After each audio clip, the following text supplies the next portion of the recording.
bem, amigos do canal BBI Bate-Bola Imobiliário? Estamos aqui novamente para tratar do assunto hoje, corretor de imóveis e a sua responsabilidade.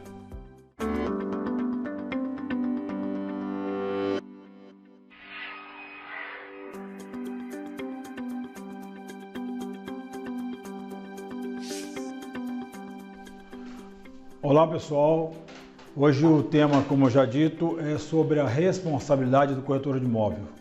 E é um tema muito importante, pois a venda de imóvel, a apresentação de imóvel, ela precede de alguns requisitos para que tenha um bom fechamento. O corretor de imóvel é um profissional habilitado, formado através de um curso de técnico de transações imobiliárias. Esse curso técnico tem um conteúdo de direito imobiliário, de transações imobiliárias, de negócios imobiliários, e o corretor aprende a avaliar o imóvel, verificar a documentação de imóveis, fazer precedentes para que no andamento de um negócio o fechamento seja da melhor maneira possível. Portanto, existe o Código de Ética do corretor, que tem previsões éticas para o corretor de imóvel. O Código Civil tem previsão sobre a responsabilidade civil do corretor de imóveis, e o Código do Consumidor também, de defesa do consumidor, também tem previsões sobre a ação de um profissional liberal, seja ele, no caso, o corretor de imóveis. Eu fiz um breve resumo e eu vou falar hoje lendo um pouquinho e fazendo breves comentários. Seremos rápidos, nossos vídeos sempre são rápidos, mas como o assunto ele é muito importante para nortear as transações imobiliárias, eu inicio dizendo que o corretor de imóveis é o profissional habilitado a tratar de transações imobiliárias e deve buscar informações acerca de maneira correta de atuar, assim como outros profissionais, pois ele poderá ser responsabilizado por seus atos no desenvolvimento das atividades. Dessa maneira, a responsabilidade do profissional corretor de imóveis está prevista no Código Civil, no seu artigo 186, 187 e no artigo 723. O artigo 186 e 187, ele fala da ação, da omissão e do ato ilícito.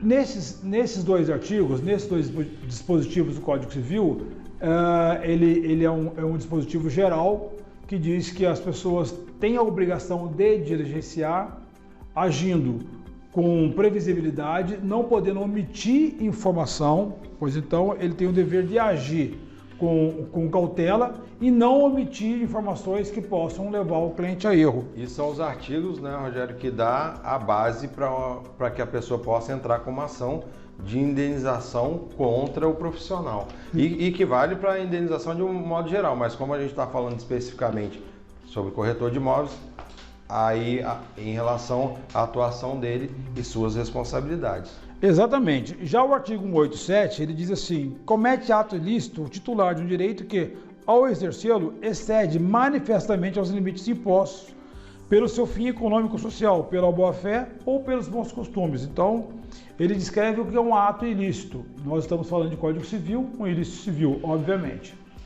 O corretor de imóveis ele tem que pautar pela licitude contratual. Estava dizendo aqui antes de iniciar a gravação que quando a gente chama um corretor para fazer um trabalho, existe ali um contrato tácito, um contrato verbal, em que uma parte contrata um profissional que ele supõe a ser um profissional habilitado e deve ser, para fazer uma apresentação de imóveis.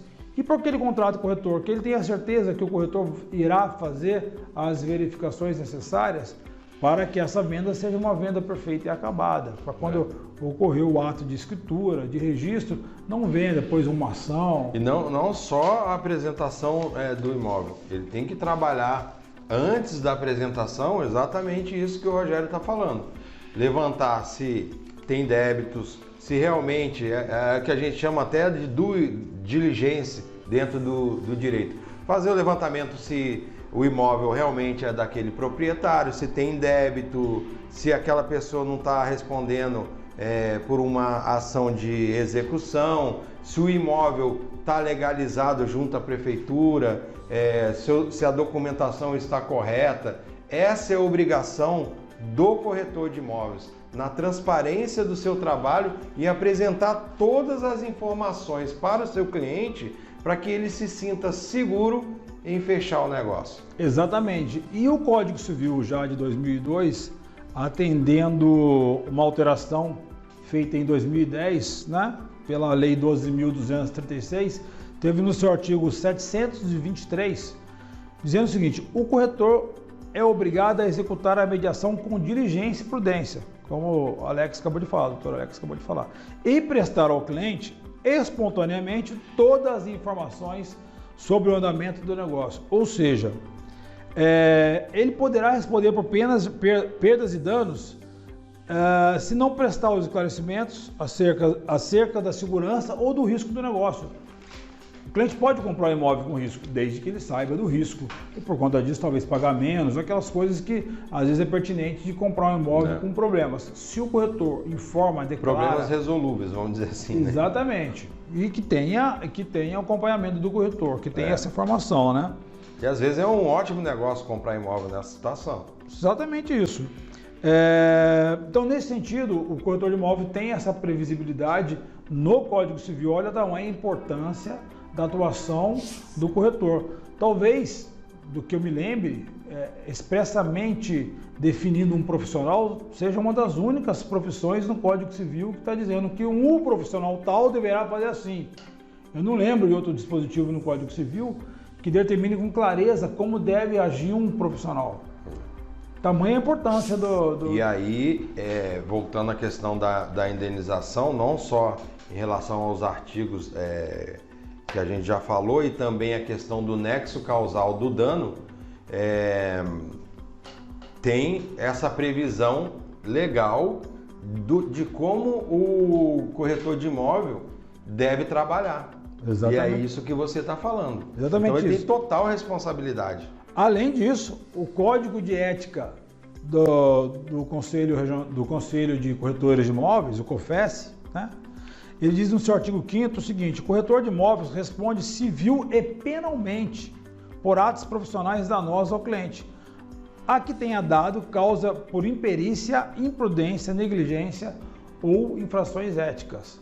Ou seja, o corretor de imóveis, ele tem que se pautar primeiramente para uma conduta ética. Tem dever de transparência, de diligência, de ser perito em analisar o que poderá trazer de consequências a uma negociação imobiliária. Eu costumo dizer o seguinte, Rogério: o corretor de imóveis, ele tem que se apresentar como um especialista. Igual um advogado especialista em direito imobiliário, o corretor de imóveis, ele é um especialista naquele ramo de trabalho e ele tem que se apresentar como tal.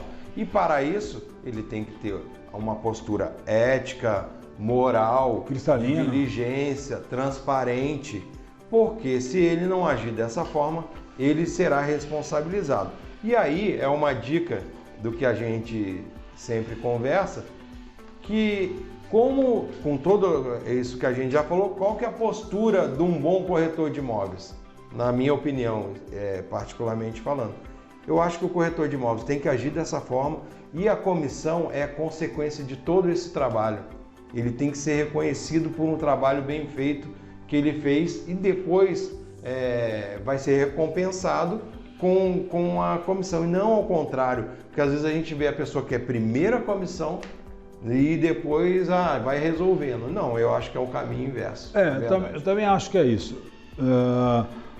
Além de todas essas previsões legais que nós falamos, o Código de Defesa do Consumidor também veio tutelar no seu artigo 14º, dizendo que o fornecedor de serviço responde independente da existência de culpa pela reparação dos danos causados aos consumidores por defeitos relativos à prestação dos serviços. Responsabilidade objetiva. Pelos serviços prestados, bem como por informações insuficientes ou inadequadas sobre a fruição e risco. Veja bem, poderá ocorrer não do comprador pedir uma indenização, mas muitas vezes do vendedor, por não ter um conhecimento apropriado de uma perícia documental. Um vendedor, no sentido ético, de oferecer um imóvel e não saber de um problema que seria previsível pelo corretor de imóveis, não informar também o comprador, o vendedor. E o vendedor se vê numa situação desagradável, não por má conduta, mas por falta de observância e de previsibilidade, também agir quanto o corretor de imóveis. Ah, mas isso é um pouco difícil. É um pouco difícil, mas a postura do corretor de imóveis é ser imparcial na negociação. Ou até por um ato de má fé, inclusive. Eu vou apresentar para o vendedor um valor abaixo do mercado, viabiliza a compra, ganha a comissão e depois o vendedor fala assim, pô, mas o cara me deu um preço que não é a realidade do mercado. Também por isso. Também por isso.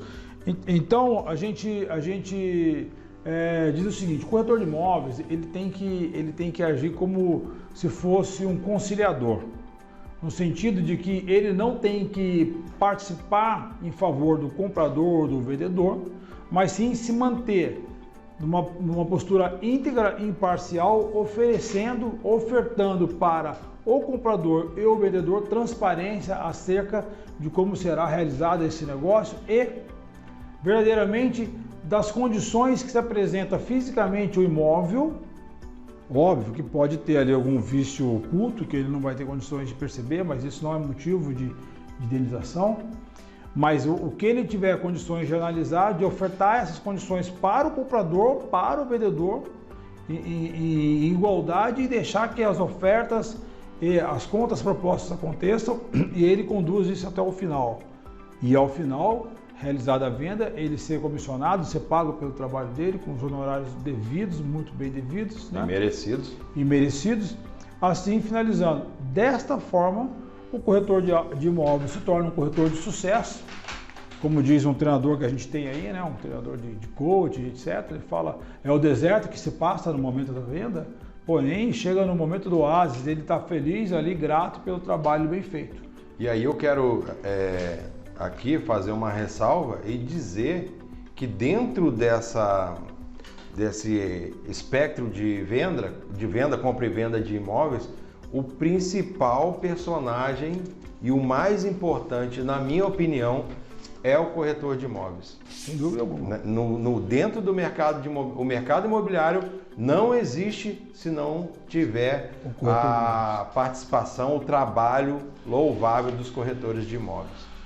Exatamente. Então a gente vai finalizando esse vídeo, oferecendo aí para os corretores profissionais e as pessoas interessadas em saber como agir mediante esses fatos, pedindo para vocês então que curtam os vídeos. E se tiver alguma dúvida ou quiser algum esclarecimento mais específico em relação a esse tema, deixa a pergunta lá, né, Rogério? Sim. Ative o sininho, nos siga aí, que será um prazer sempre estar trazendo essas informações esclarecedoras para vocês. Obrigado. Obrigado.